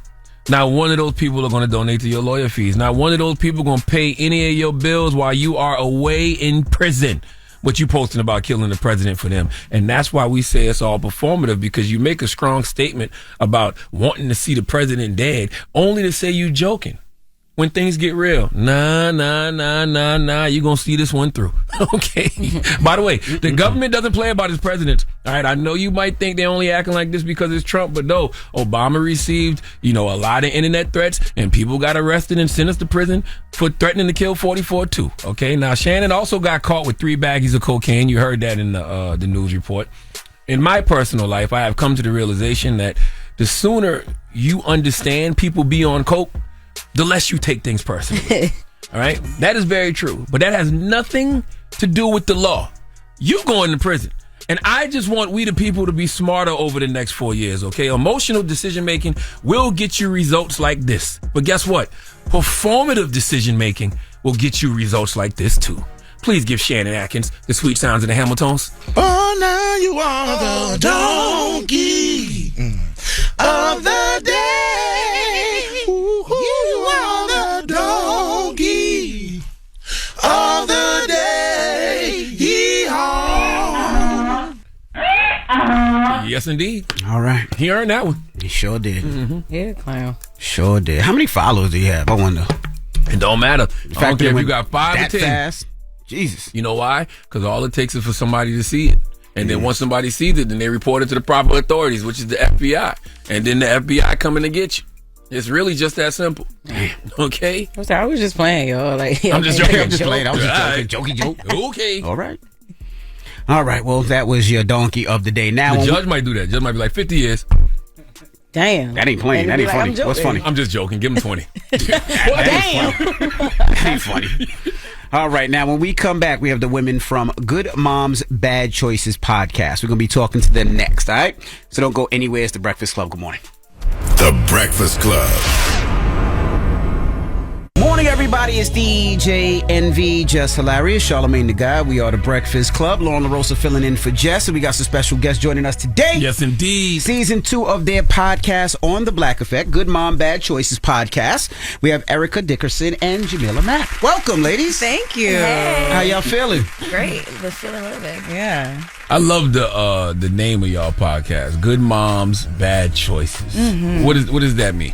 I think society has deemed women and moms in a certain light, and historically we're not really allowed to make bad choices, but really bad choices are relative, like smoking a blunt is a good choice for me, but for other people that might be a bad choice, you know? So I think it really kind of just flips the narrative around what bad choices actually are and allows moms in particular to give themselves grace and prioritize whatever the it is that they want to prioritize. It's funny though, because a lot of people really hated that name. All of our friends told us that was a bad idea. That was a bad idea. Why? I don't know, because I think bad choices and good moms don't go together, and you assume that means something terrible. But I mean, I'm sure we've all made some choices that some other person told you were bad, but they were actually fun or good or exciting. And sometimes you got to make your own choice. And I think, people put moms in a box. You can only behave a certain way. You can only dress a certain way. It's like you give birth and suddenly you're Martha Stewart or something. But the truth is you had a baby because you had sex. So, there's just like the humanness of it. That's what I thought it was. I thought when you saying the bad choice is the baby daddy. No. Okay. Not necessarily. Sometimes. That's relative. That wasn't why we made the name, but did we make some choices that could have been better? Yes. But you learn from those choices, and then you find a second baby daddy that's better. You said second baby. Sometimes people find a second baby daddy. I don't know you guys personally, and I'm new to watching and listening to your podcast. Are you guys on the journey of finding a second baby daddy? Or are you still with the first baby daddy? Like, where y'all in your journey? Let me tell you about the journey. One is engaged. Okay. I just got engaged last week. Okay. So I have found my second baby, my husband. Yeah, congratulations. Yeah, thank you. Love that for you. And I think that's another thing is like women, there's like this stigma that you have to say with your baby daddy or you're deemed unworthy or unmarriable after you're a single mom.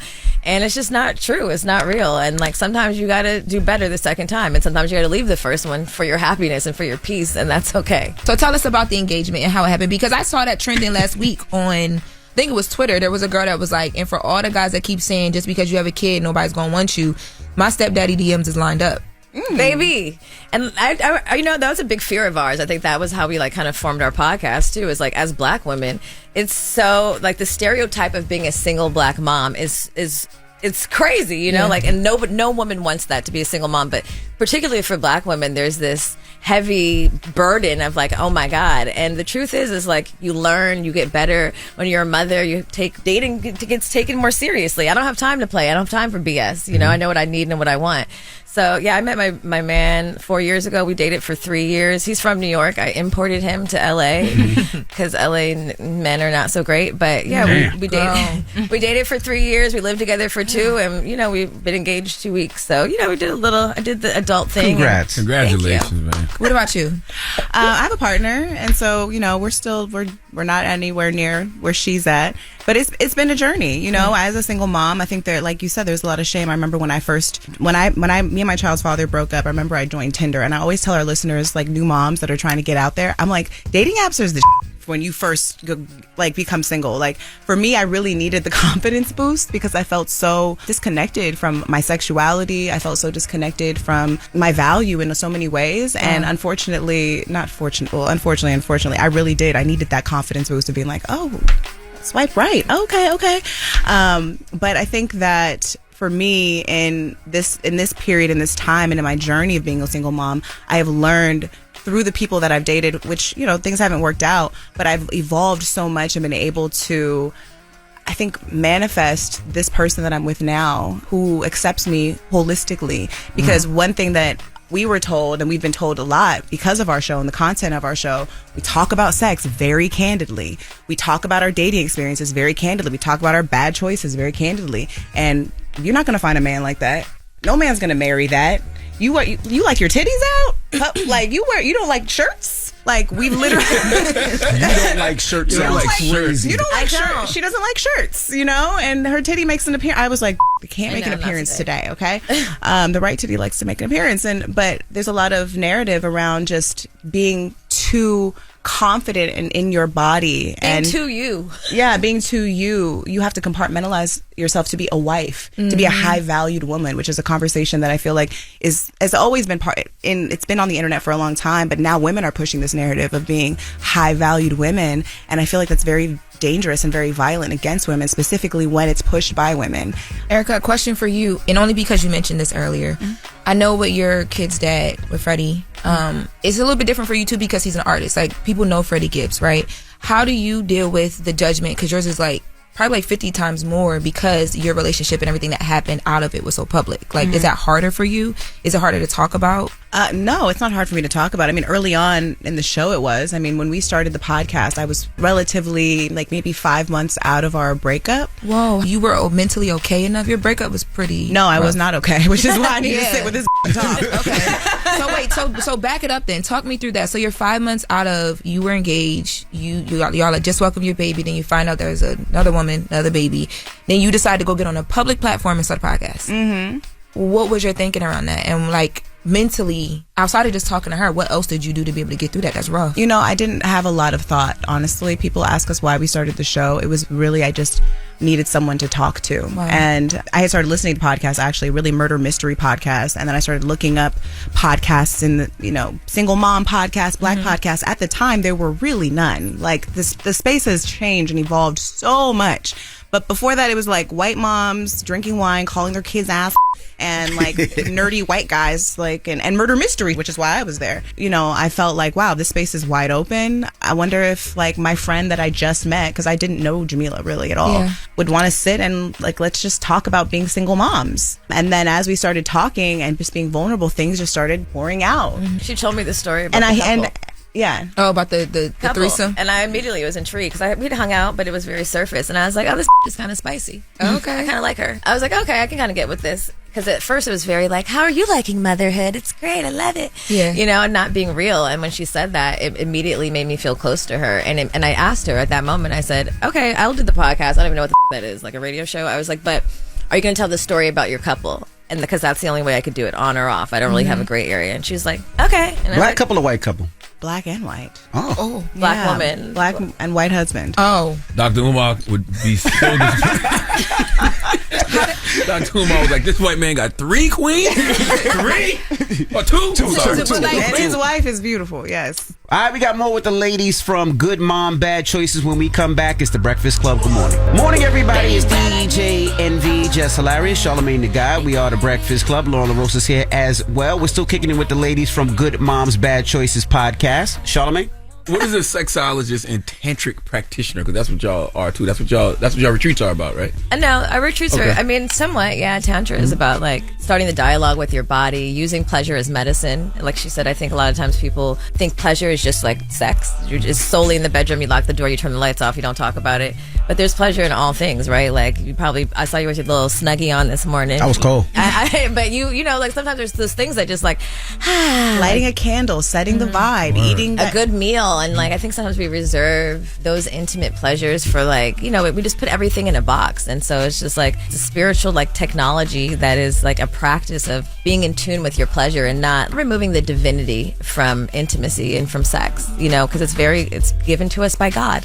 And I think it's just about teaching and practicing other people to do that too. I read an Essence article on you guys, and you talked about apologizing to your kid and how good that has been and how freeing that is. And we always had this conversation, me with my mom, like I'd be like, you need to learn how to apologize. But you guys are doing it early. Why and how has it worked in your relationship with your kid? Because I didn't get it. I didn't get no apologies, you know? And so I realized that as I was evolving in motherhood, and I always tell people, I'm a 10-year-old mother. Like, I only know as much as I know of a 10-year-old mother, you know? I'm new-ish at this point. Maybe a little seasoned, not quite. But I've seen the power of apologizing. I've seen how much my daughter feels safe talking to me because her mom is willing to say, hey, I kind of f***ed up. I'm sorry about that. Hey, I lost my temper. And I think a lot of times we've pushed things under the rug, and like all those things, you don't forget them as kids, you know, and then they show up in different ways in your life where you now have a problem apologizing. You can't acknowledge the things that you've done wrong, and now it's holding you back. And so I don't want that for her. And so I think it's really important for parents overall to get used to that that thing and do that. And like, why wouldn't you want to apologize to your child if you know you f***ed up? I do it all the time. Yeah, like, and it feels good. It feels good to like reverse whatever it is that you know didn't work for you. You know, I think about like I had like a recent like parenting moment with my daughter because she was getting bullied at school, and I was like, oh no, so we're here because I'm gonna beat all these little asses. I was like, okay, you can't do that. Don't do that, Erica. You can just record it. Well, now I'm on Breakfast Club talking about it. It wasn't me. You know, at first I was like, all right, I'm just going to like talk to the school and have them deal with this because I don't know what to do. And then I was like, no, I have to face this head on. And so, you know, I sat with her and talked to her, and she had a really hard time telling me because I think my daughter's going to be 10. And right now in her life, like her social circle is very important to her. You know, she's just building these friendships, and like it feels like her whole world.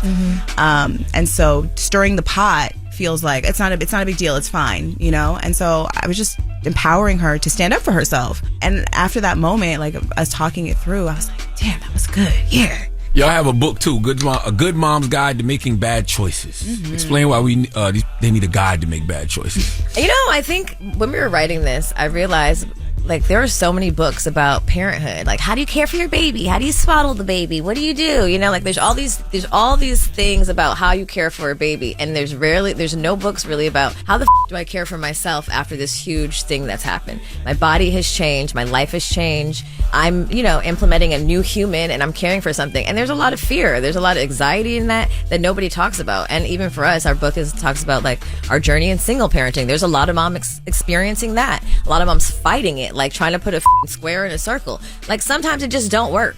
And that's okay. And so I think this book is really about the guide to finding yourself, whatever that is for you, and being authentic in it. And also, like, how do you care for yourself in this process of parenting? Because there are no books about that. It's always about the child. And that's the thing about motherhood. It's it has to be self-sacrificing, but it doesn't, and it shouldn't be. And that's really what the book is based in. I wanted to ask, did you ever resent your baby fathers? And if you did, how did y'all get over it? It's a work in progress. I think that, early on, of course, there was more resentfulness. I think there's acceptance too. You just have to kind of accept the person you chose, and this is it, and then from there build the tribe. And that's really what I've done. I have an incredible support system that will show up when he can't, and granted, both of us have very busy careers. He's out of the country, out of town a lot, and so 98% of everything has fallen into my hands. So I would be lying to say there's no resentment, like there hasn't been resentment. Right. But I also have to humanize him as well. If I'm going to give grace to the women that I serve and give grace to myself, then I also have to understand where he's at. What happened? Like what needs were not met in your childhood? What things are you battling with that you're not confronting and avoiding? And so that doesn't always come, because sometimes I want to curse him out. But then I have to kind of bring it back and say, okay, well, this work doesn't just apply to this. I have to be able to apply it to both. And it does my daughter it doesn't do my daughter any benefit by me bad talking him, especially in front of her. I try my best for her to feel like we are still a family. We pray for her dad. We talk about her dad. Like I ask even like he had another child. The reason we broke up was because he got another woman pregnant, and I never in a million years thought that I would be able to be like in the presence of that child ever. And I know there's a lot of women listening that have maybe experienced this or maybe going through this. My heart dropped because I know the feeling. Yeah, and it was I literally there was no way. I remember the first time he brought his son into my house like unannounced, and I was like, Did you cry? Did you cry? Like, what was your... I didn't even know how to cry. I was frozen, Did you say, get of course not, because it's a baby. You don't want to react to the baby, but you feel like... Yeah, and like as women, like we are territorial around this role of mother and like this space that we share with this person. Like this is what we decided to do, and this is an interruption, and but now, like, I have so much love for that child. I wouldn't be a good mom who makes bad choices without that child. Like, thank you, baby mama, for, breaking the family up because I didn't know myself then. I was really, like, living for him. And so I think that, like, to answer your question, it's just about, like, allowing grace and knowing that, yes, there are times when I want to curse that man out, but also I love him because he gave me my daughter. Gotcha. Did the baby daddies ever come to y'all and apologize for what Envy's kind of referencing, like that flag of like, dang, I'm sorry, or I put you through, or denial? If you ask them, they probably would say they have, but I mean, most dads are like, I'm doing great. Yeah. Like, you haven't seen her in 2 weeks. Our baby daddies tried to link up a few times once, and we were like, what the hell are they? They're talking about they were gonna start a podcast. Good dad, bad choices. Let's go. On Black Effect Network. No, that'd be a conflict of interest. That's right. That'd be a conflict of interest. Well, we appreciate y'all for joining. Make sure you subscribe. Good Mom, Bad Choices podcast on the Black Effect Network. Jamila Mapp. Every Wednesday they drop, so check them out. That's right. It's The Breakfast Club. Good morning. The Breakfast Club. Y'all seen the video for this? Yeah, of course. Excuse me. Yes. It's been long. How many times you watch it, Envy? I'm Chris Brown. I just can't sing or dance, but I'm there. I'm there. In my mind, I'm there. He was getting so much love in the video. Of course. All right, well, let's get to Jess with the Mess. Let's go. News is real. Whether it's Jess Hilarious, Jess Hilarious, just don't do no lies. She don't spare nobody. Worldwide Jess, worldwide Mess. On The Breakfast Club. She's a coach of shit. She was able to get y'all to see something and understand something that nobody could get you to see. It's time to set it off. All right, so Lauren, you had this picture of Aaron Pierre and Skepta up here since 6 o'clock this morning, and you've been dying to talk about these two brothers. What's going on? Yes. I mean, it's not anything crazy. They just out here being fine. You know how that go. Yeah. But, who breathed like that? That wasn't me. Okay, because I was going to say Envy, because you know Aaron Pierre is Mufasa had you going. We're going to get there. Yes. Aaron Pierre is fine. So is Skepta. Skepta is cool, but why they together? Like, what's going on? So they were at the Louis show, the menswear fashion show for Fashion Week in Paris, and they just took the picture because they were both at the show. And when they took the picture, it went crazy viral.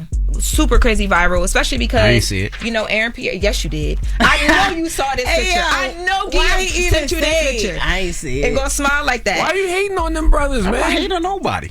No, he's mad. Let me talk to y'all Why about you mad about Okay, so listen. So basically, when the photo went viral, we were crashing out online. I was a part of the crash out. No seatbelt. Okay? Because they look so good, but Skepta really will remind somebody, especially a light-skinned man, don't play with him. Okay? Oh, okay. I think that's what happened with All Envy. Right, Envy. So Envy. I like that. So it's a battle. Okay. Yeah, it's a Drop on the clues bombs for melanin. That's right. Okay. They were talking about how gorgeous these men are just in general, but Skepta no one needs to stay next to him. I It's get just what you're not saying. fair. Because whenever you see a Here, take waffle look colored at this. Negro sitting next to all that melanin, he look like a pit bull.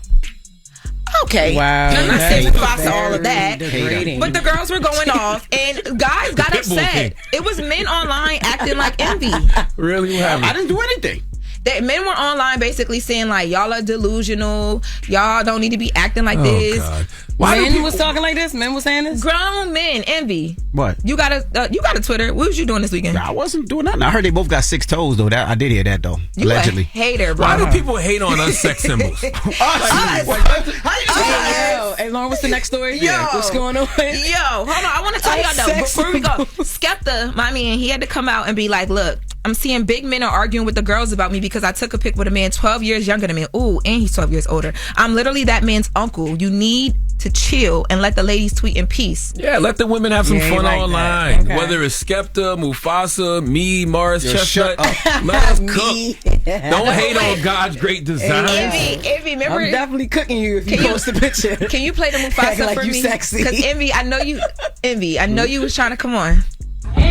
Come on, Envy. Come on. Envy been waiting. Come on, Envy. He got up all gay. Envy. Said he got up all gay. I woke up on gay. I hate y'all. I hate y'all. Girl, hop off Skepta. Get on the next story. Because I had to make sure Envy got that in because, before we move away from the light skin, I got to get my bro in here, okay? All right, now. He got up all gay. Like, what are you doing? All right, Jess. How you get up sweet? How that happen? Girl. Sat down straight, got up gay. I know what you're saying on there. We going Snoop. Where we going to, yo?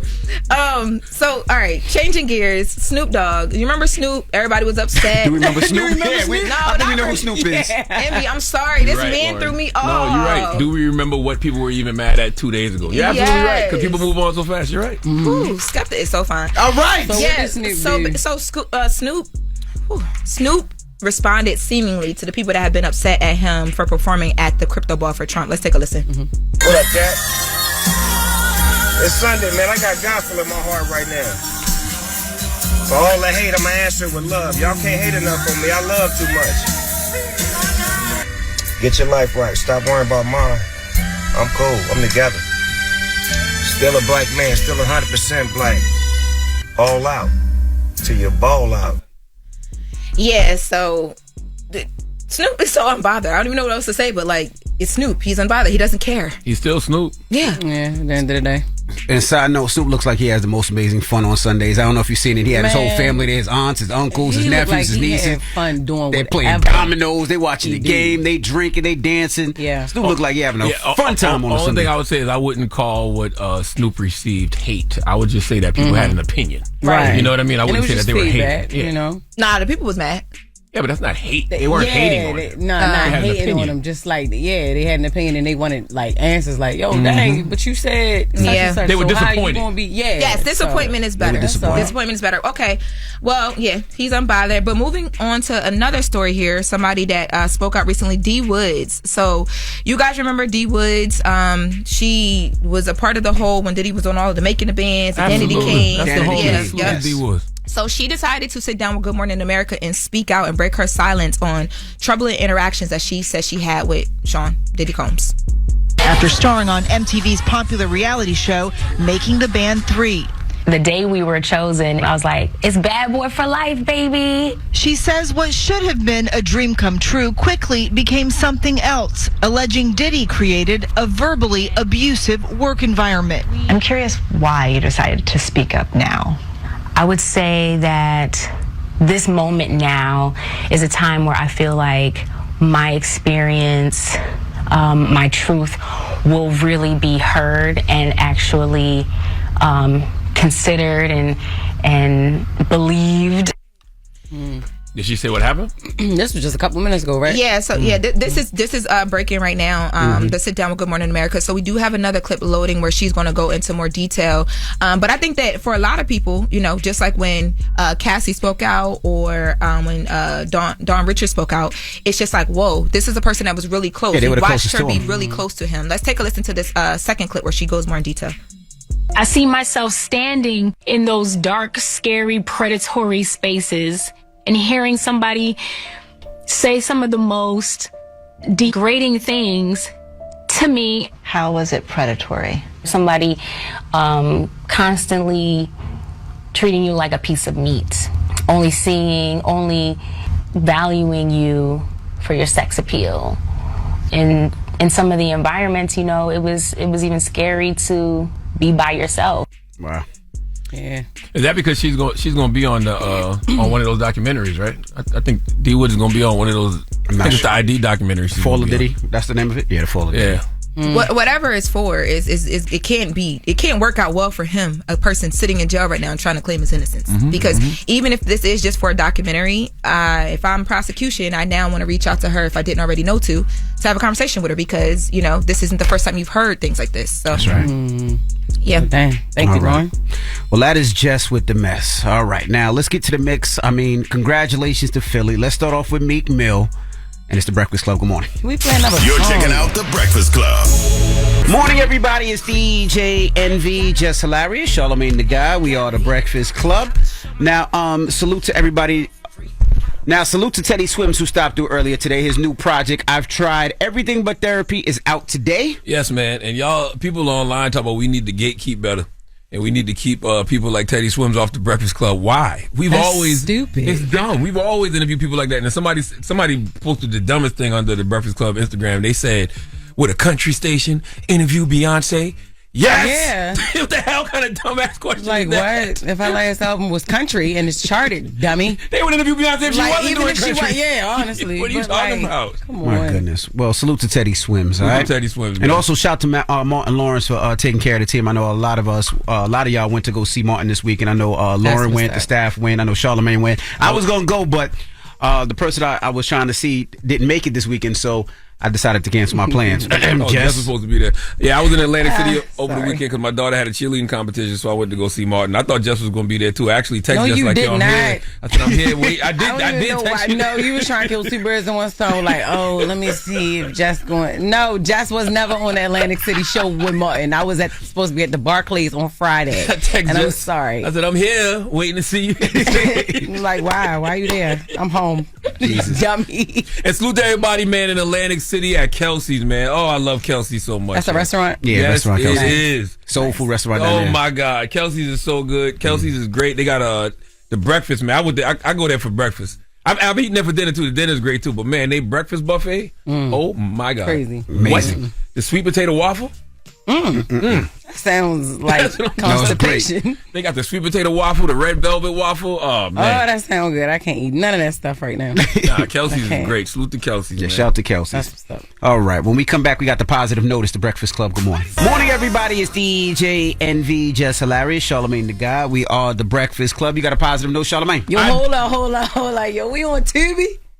Oh, you didn't know that? Oh, yes, we on Tubi now. No, Charlamagne sent it to me, but I thought he was You thought joking? Yeah, because we really on Tubi. he texted to me and he sent me the link. He was like, "This your fault." I'm like, "Fault?" Like, what you mean? We on Tubi? You did the deal. No, I did. I thought it was a joke, yo, but we really stream on Tubi. Yeah, we on Tubi. That's what's up. That's what's up. Shout out to Somebody Tubi. must have just hit you and said, I seen you on Tubi. Yeah, they said that. They hit me every day. Like they always hit you and say they see you on Tubi. Yeah, so what? Yeah, but now they see you and you too. So that's on y'all. All right, well, you got a positive note? I do. The positive note is simply this, man. I want you to remember this on this Monday morning. The calmer you are, the clearer you think. Okay, let your decisions come from a place of peace, not from reaction. You reactionary mother effers out there. Have a great day. That was a good one. That's true. Breakfast Club, bitches!